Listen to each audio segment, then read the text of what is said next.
Press conference है। कल एक निर्णय आया है न्यायालय का एक निर्णय है, बहुप्रतीक्षित निर्णय था। 6 साल से हम इस निर्णय की प्रतीक्षा कर रहे थे।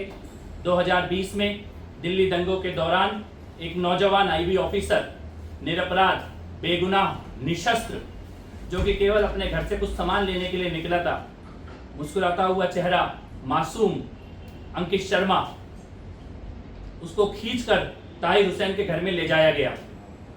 और ले जाने के बाद जो रिपोर्ट आई है, पोस्टमार्टम की रिपोर्ट, ये बताती है कि 51 बार अंकित शर्मा जी को चाकुओं से गोदा गया। यानी कि अंकित शर्मा जी की मृत्यु हो जाने के बाद भी ताहिर हुसैन और उसके जैसे लोग अंकित शर्मा जी के शव पर भी चाकुओं से वार करते चले गए और पूरी तरह से छत विक्षत शरीर को नाले में फेंक दिया गया।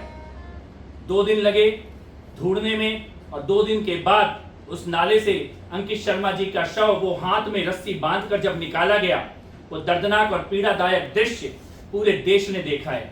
मुझे नहीं लगता ऐसा कोई भी इंसान होगा जिसकी आंखों में आंसू नहीं आ गए होंगे उस दृश्य को देखकर। ताहिर हुसैन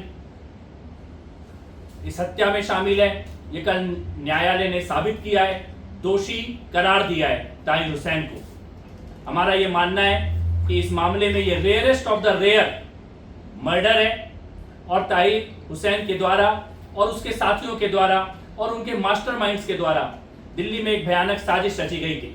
हम ये भी मानते हैं कि ताहिर हुसैन केवल एक्टर है, इस पूरे घटनाक्रम का डायरेक्टर कोई और लोग हैं, मास्टरमाइंड कोई और लोग हैं।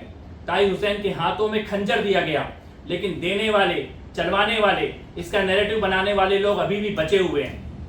उमर खालिद जैसे लोग, जिनको बचाने के लिए आज भी नैरेटिव बनाया जा रहा है। ताहिर हुसैन लगातार उनके संपर्क में था और ऐसे ही लोगों ने लोगों को भड़काने का काम किया, हथियार लेकर सड़कों पर निकलने के लिए उकसाया, पुलिस वालों के ऊपर हमला करने के लिए उकसाया।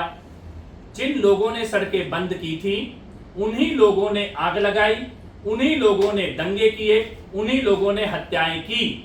सड़क बंद करने के लिए जो लोग बैठे थे, जिन बस्तियों से सड़क बंद करने वाली भीड़ निकली थी, जिन गलियों से सड़क बंद करने वाले लोग निकले थे, उन्हीं बस्तियों से दंगा करने वाले, हत्या करने वाले, आग लगाने वाले दंगाई निकले थे।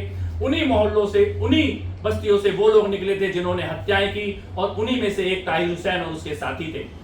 इसीलिए ये जो लार्जर कॉन्स्पिरेसी है, ये जो बड़ी साजिश है दिल्ली के खिलाफ, जिसमें पहले चारों तरफ से सड़कों को बंद कर दो और उसके बाद हिंदुओं का चुन चुन के नरसंहार करो, हिंदुओं की हत्या करने की साजिश था दिल्ली दंगा का पूरा घटनाक्रम। चुन चुन के हिंदुओं को मारना, ताहिर हुसैन के घर में और बाकी जगहों पर जो बम मिले, जो तेजाब मिला, जो पत्थर मिले और जो गुलेल मिली, उसकी फुटेज देश की सारी मीडिया के पास है। ताहिर हुसैन की छत पे लगी हुई गुलेल का निशाना सीधे सामने बना हुआ मंदिर था और ऐसी गुलेल जहां भी थी, उनके निशानों पर मंदिर और हिंदुओं के धर्म स्थल थे। जब आग लगाई गई तो जिन दुकानों में सीएए और एनआरसी के खिलाफ नारे लगे थे, उन दुकानों को छोड़ दिया गया और बाकी दुकानों को चुन चुनकर जलाने का काम किया गया। हिंदू व्यापारियों के व्यापारिक प्रतिष्ठानों पर हमले किए गए और उनको जलाया गया। साजिश ये थी कि पहले सड़कों को बंद किया जाए, फिर चुन चुन के हिंदुओं का नरसंहार किया जाए और उसके बाद मजबूर करके हिंदुओं को इस क्षेत्र से पलायन के लिए मजबूर किया जाए। उस साजिश का एक घटनाक्रम था अंकित शर्मा जी का जो हत्या की गई, जो मर्डर हुआ, जिसका दोषी कल ताहिर हुसैन को करार दिया गया है। लेकिन इस मामले में और भी लोग शामिल हैं, वो लोग जो आज भी उमर खालिद को बचाने का काम करते हैं, वो लोग जो ताहिर हुसैन को अभी तक बचाने की कोशिश कर रहे थे। ऐसे विचारक, ऐसे लेखक, ऐसे पत्रकार, ऐसे वकील और ऐसे इंटरनेशनल बहुत सारे एक्टिविस्ट और एनजीओ हैं जिन्होंने इस दिल्ली दंगों को पूरी तरह से इसका रंग बदलने का, इसका सच छुपाने का पाप किया है।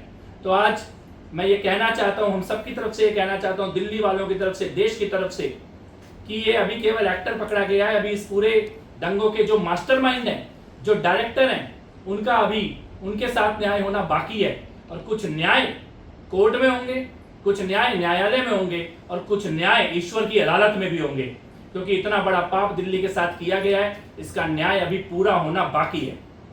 आज मैं कुछ सवाल पूछना चाहता हूं अपने आप को। आज जो सनातनी बनने का, सुंदरकांड पढ़ने का ढोंग लगा के जो रंगे हुए सियार घूम रहे हैं, मैं आज उनसे यह सवाल पूछना चाहता हूं कि उस वक्त आपकी सरकार थी केजरीवाल जी, मनीष सिसोदिया जी, आज पूरी दिल्ली जानती है कि सड़कों को बंद करके हिंदुओं का नरसंहार करने का योजना बनाई गई, प्लान किया गया। तब आपने और आपके उप मुख्यमंत्री ने क्यों सड़कों के बंद करने वाले का समर्थन किया? केजरीवाल के, मनीष सिसोदिया के, संजय सिंह के हाथ हिंदुओं के खून से रंगे हुए हैं। उनके हाथों में हिंदुओं का बेगुनाह, मासूम, निरपराध, निशस्त्र अंकित शर्मा जैसे हिंदुओं का खून केजरीवाल, मनीष सिसोदिया और संजय सिंह के हाथ में है। क्योंकि ऑन रिकॉर्ड है, संजय सिंह ने बार बार 27 फरवरी, 28 फरवरी और मार्च के पहले हफ्ते में ताहिर हुसैन को बेगुनाह कहने का पाप किया। मीडिया में आकर संजय सिंह ने बार बार इंटरव्यू दिए कि ताहिर हुसैन उनके संपर्क में था और ताहिर हुसैन बेगुनाह है। मैं ये पूछना चाहता हूं कि क्या जब ताहिर हुसैन अंकित शर्मा जी को चाकुओं से मार रहा था तो उसके बीच में वो संजय सिंह को फोन कर रहा था? क्या वो संजय सिंह के साथ फोन पे संपर्क में था? क्या संजय सिंह ताहिर हुसैन को बेगुनाह इसलिए साबित करना चाहते थे क्योंकि इस अपराध में डायरेक्टली इनडायरेक्टली कहीं ना कहीं संजय सिंह जैसे लोग भी शामिल हैं, सिसोदिया और केजरीवाल जैसे लोग भी शामिल हैं? आखिर क्यों अरविंद केजरीवाल मुख्यमंत्री के तौर पर उनके मुंह से एक शब्द नहीं निकला अंकित शर्मा जी की हत्या के खिलाफ, एक बयान नहीं दिया उन्होंने? पूरी केजरीवाल सरकार का कोई मंत्री किसी भी हिंदू पीड़ित के घर में मिलने के लिए नहीं गया, उनको न्याय देने के लिए नहीं गया। ये सवाल है जो आज दिल्ली और देश की जनता पूछ रही है कि जो हिंदुओं के बच्चे मारे गए, जिनकी दुकानें जलाई गई, जिनको गोली लगी, जिनको पत्थर लगे, जिनके रिक्शे जले, जिनका व्यापार नष्ट हुआ, जिनके स्कूल बच्चों को स्कूल आने जाने से रोका गया, जिनको बीमारों को अस्पताल जाने से रोका गया, जिनकी सड़कें बंद कर दी गई, उनके समर्थन में केजरीवाल, सिसोदिया, संजय सिंह, आम आदमी पार्टी का कोई भी आदमी क्यों नहीं आया सड़क खुलवाने के लिए? क्यों नहीं आया इस अपराध को रोकने के लिए? क्यों नहीं आया इस साजिश को रुकवाने के लिए?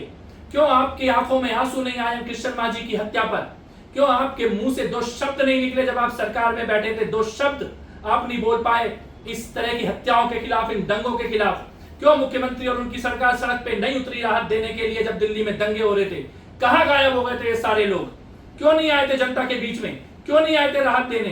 दिल्ली सरकार ने जो राहत का काम किया वो खाली कुछ खास मुस्लिम बस्तियों में राहत के कैंप लगाए गए।